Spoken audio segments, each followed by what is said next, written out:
Spy Stories with SRIJON. Hello and welcome to yet another edition of Spy Stories with SRIJON. This one's a new episode and bhabchi at a series shuru kori of the most controversial of CIA operations. CIA অর্থাৎ Central Intelligence Agency, known informally as the agency and historically as the company, এবং এটি হলো a civil foreign intelligence service of the federal government of the United States. যদি তুমি CIA এর ওয়েবসাইটে যাও তাহলে সেখানে দেখবে লেখা আছে we are the nation's first line of defense. Of course, it's the government agency, defense agency of the United States of America.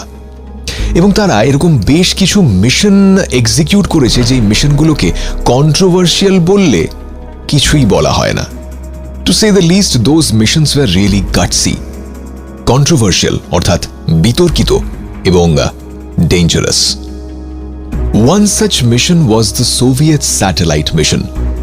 CIA একবার একটি সোভিয়েত অর্থাৎ রাশিয়ান স্যাটেলাইট চুরি করে পরীক্ষা করে অ্যানালাইজ করে সবার অলক্ষ্যে আবার সোভিয়েত রাশিয়াকে ফেরত পাঠিয়ে দিয়েছিল, এবং সেই ঘটনাটি তৎকালীন সোভিয়েত রাশিয়া জানতেও পারেনি বলেই ক্লেম করে CIA. এবার জানা যাক যে এই রোমহর্ষক ঘটনাটি ঘটেছিল কিভাবে. শুনলেই কিরকম গায়ে কাঁটা দিচ্ছে এবং সোজা হয়ে বসে শুনতে ইচ্ছে করছে, তাই তো? এবারে জানা যাক যে এই গায়ে কাঁটা দেওয়া রোমহর্ষক ঘটনাটি ঘটল কিভাবে. টম ক্রুজের মিশন ইম্পসিবল সিরিজ আমরা কম বেশি সকলেই হয়তো দেখেছি. এই গল্পটা মিশন ইম্পসিবল সিরিজের যোগ্য একটি গল্প. CIA এজেন্টসরা একটি সোভিয়েত স্পেসক্রাফটকে হাইজ্যাক করে গোপনে তা অ্যানালাইজ করেছিল. এটা ঘটেছিল কবে?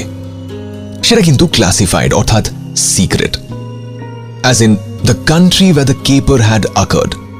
কিন্তু একটি ডিক্লাসিফাইড আর্টিকেল পাওয়া যায় on the subject in studies in intelligence, যা পাওয়া যায় একটি CIA জার্নালে.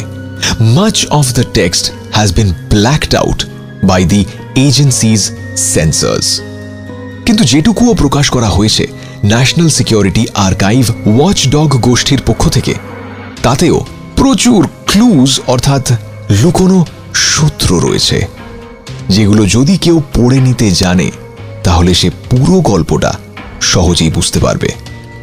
And not to mention, it's a great spy yarn অর্থাৎ চরকা. অসাধারণ গল্প বোনা যাবে সেই চরকাতে. এই চুরিটা ঘটেছিল তখন যখন সোভিয়েতরা তাদের একটি স্যাটেলাইট এক্সিবিশন ট্যুরের জন্য পাঠিয়েছিল across several Nations in the early days of the space race. সেই স্যাটেলাইটটার নাম ছিল লিউনিক বা লুনা. এবার এই স্পেস রেস ব্যাপারটা কি? স্পেস রেস ব্যাপারটা ছিল এরকম যে আমেরিকা এবং সোভিয়েত রাশিয়া দুজনেই একে অপরের নেক টু নেক স্পিডে দৌড়চ্ছিল, একে অপরের ঘাড়ে নিঃশ্বাস ফেলছিল যে কারা অন্তরিক্ষে বা স্পেসে প্রথম পৌঁছতে পারে, কারা চাঁদে প্রথম পৌঁছতে পারে, কারা in terms of speech science and technology একে অপরকে টেক্কা দিয়ে আগে বেরিয়ে যেতে পারে. So CIA was very naturally interested in the Luna বা লিউনিক. এ ব্যাপারে যে আর্টিকেলটা প্রথম প্রকাশিত হয় in the winter of 1967 in one of the issue of Studies in Intelligence magazine refers to the incident as a happening of a number of years ago, মানে বহু বছর আগেকার ঘটনা. So it probably occurred in the early 1960s. সেই সময় সোভিয়েতরা খানিক show off করছিল. They were scoring propaganda points by displaying their advancement in space technology. তারা সেই লুনা স্যাটেলাইটটা বিভিন্ন দেশে দেশে এক্সিবিশনের জন্য পাঠিয়েছিল, যেরকম বললাম, জাস্ট টু শো অফ যে তারা কতখানি এগিয়ে আছে when it comes to the field of space science and technology. So of course there was a heated race between the US and the Soviets, and the Soviets were winning. In fact, the Ruskies যেরকম তাদেরকে বলা হতো, they were very proud of their early accomplishments. কিন্তু ওই যে বললাম, অহংকার পতনের কারণ হতে বেশি সময় লাগে না। The CIA figured the Soviets weren't crazy enough to send a real Luna overseas. ওরা ভেবেছিল সোভিয়েতরা হয়তো কোনো রেপ্লিকা পাঠাবে, কোনো ফর্জড বা ফেক স্যাটেলাইট স্ট্রাকচার পাঠাবে। কিন্তু সিআইএ দেখলো যে there is no harm in actually taking a sneak peek at an exhibition in one of the cities. So in other words, American spies, মার্কিন গুপ্তচরেরা, তারা স্নিক ইন করলো for an unauthorised private viewing. এবং সেইটা করতে গিয়ে American এজেন্টসরা যেটা দেখলো সেটা দেখে তাদের চক্ষু চড়ক কাজ হয়ে গেছিল। সোভিয়েতরা বা রাশিয়ানরা একটি অরিজিনাল লুনা স্যাটেলাইটই ডিসপ্লে করার জন্য পাঠিয়েছিল, because they wanted to show off their accomplishments. They were proud of their progress in space technology. শুধুমাত্র সোভিয়েতদের পাঠানো লুনার সেই স্ট্রাকচারে ইঞ্জিন এবং ইলেকট্রিক্যাল কম্পোনেন্টস কিছু বাদ ছিল। So the CIA got real interested and they wanted to take another look. সেই কারণে CIA পাঠালো কিছু ইন্ডাস্ট্রিয়াল এক্সপার্টসকে অন another black operation, যাতে তারা লুনার ইকুইপমেন্টের প্রপার ছবি তুলে আনতে পারে এবং সেই ছবিতে যাতে থাকে the equipment markings of the craft, যাতে সোভিয়েতের স্পেস প্রোডাকশন রিলেটেড বেশ কিছু সূত্র বা ক্লুজ সিআইএ পেয়ে যায়। কিন্তু যখন এক্সিবিশনটা অন্য একটি শহরে মুভ করল, which was Mexico according to one source, the satellite had a 24-hour Soviet guard. এবারে সিআইএর মাথায় হাত পড়ল। 24 ঘন্টার সোভিয়েত গার্ডকে বাইপাস করে লুনা অবধি পৌঁছে তাকে অ্যানালাইজ করে তাকে আবার রিঅ্যাসেম্বল করে বেরিয়ে আসা সিমড নেক্সট টু ইম্পসিবল। কিন্তু তারপরেও CIA managed two hijack the satellite. কি করে? আমেরিকান এজেন্টসরা জানতে পারল যে এক্সিবিশনের পর লুনাকে একটি ট্রাকে করে ট্রান্সপোর্ট করা হবে to a rail road station এবং তারপর সেই ট্রাকটি যাবে পরবর্তী শহরে। সিআইএ স্পাই মাস্টারদের মাথায় খেলে গেল বুদ্ধি। তারা এই সুযোগের সন্ধানেই ছিল। এরকম কি করা যায় না যে যেই ট্রাকে বা ফ্রেট কারে করে সেই স্যাটেলাইটটি যাচ্ছে তাকে কিছুক্ষণের জন্য দিকভ্রষ্ট করে দেওয়া? অনেক ভেবেচিন্তে সিআইএ দেখলো যে সেটা পসিবল নয়। তাহলে how about hijacking the truck on the way to the rail station? যেমন ভাবা তেমন কাজ।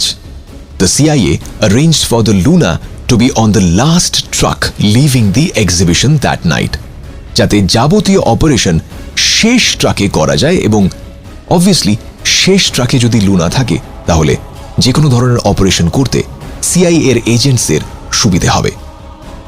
After making sure that the Soviet guards were not escorting the vehicle, the truck was stopped at the last possible turn-off. গাড়িটিকে থামানো হয়, একটি বড় canvas ক্রেটের ওপরে চড়িয়ে দেওয়া হয় যাতে বাইরে থেকে কেউ কিছু দেখতে না পারে এবং যে ড্রাইভার ট্রাকটি চালাচ্ছিল তাকে সরিয়ে দিয়ে একটি নতুন ড্রাইভারকে প্লেস করে দেওয়া হয়। তাহলে অরিজিনাল ট্রাক ড্রাইভার যে ছিল, যে এক্সিবিশন থেকে ট্রাকটা চালিয়ে নিয়ে আসছিল, তার কি হলো?